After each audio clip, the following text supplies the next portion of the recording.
Peace, throughout human history, it has been the most desired yet the hardest to attain. But has this prize, born in the shadow of war, truly managed to change the world? Was the first Nobel Peace Prize awarded in 1901 merely an honor, or a bold step that altered the course of history? If you're ready, let's uncover the answers together.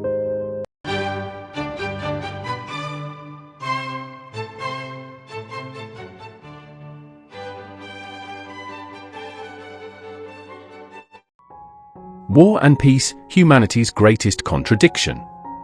Do you believe wars can be prevented? What if I told you that just two men sparked a movement that would save millions? Today, we bring you the extraordinary story of Henry Dunant and Frédéric Passy, the first Nobel Peace Prize laureates in 1901. From the birth of the Red Cross to the diplomatic battles that reshaped history, are you ready to witness the events that changed the course of our world? In 1859, the small Italian town of Solferino witnessed one of history's bloodiest battles between France and Austria. 40,000 soldiers lay dead or gravely wounded. But the true horror of the war wasn't the carnage itself, it was the abandoned wounded left to die. Thousands of men bleeding on the ground, with no doctors, no hospitals, only the merciless indifference of war. And this is exactly where Henry Dunant's ideas came to the forefront. He was actually a businessman with no connection to war whatsoever. Yet there he was, rallying local people, converting churches into hospitals, and doing everything in his power to save wounded soldiers, regardless of which side they fought for. This very experience would later give birth to the Red Cross. But does the Red Cross only operate during wars? After his experiences at the Battle of Solferino, Henry Dunant wrote a book titled A Memory of Solferino. The work created shockwaves across Europe and planted a revolutionary idea in Dunant's mind. Why shouldn't there be an international organization to protect people, even in war? Thus, the Red Cross was born from this very idea. Founded in 1863, this organization began its mission to protect the wounded on battlefields and provide impartial medical care.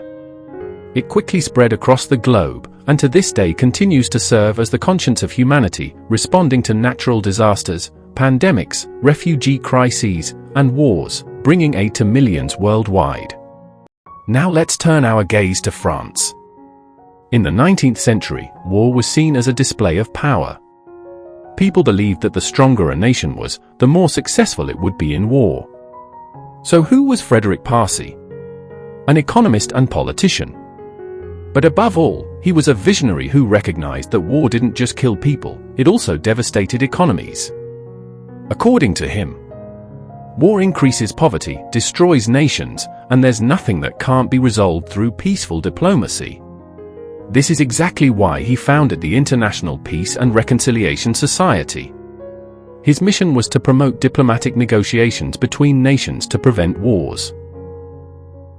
Let's ask the hard question, why do nations still prioritize war over diplomacy? Alfred Nobel, inventor of explosives, had amassed a great fortune.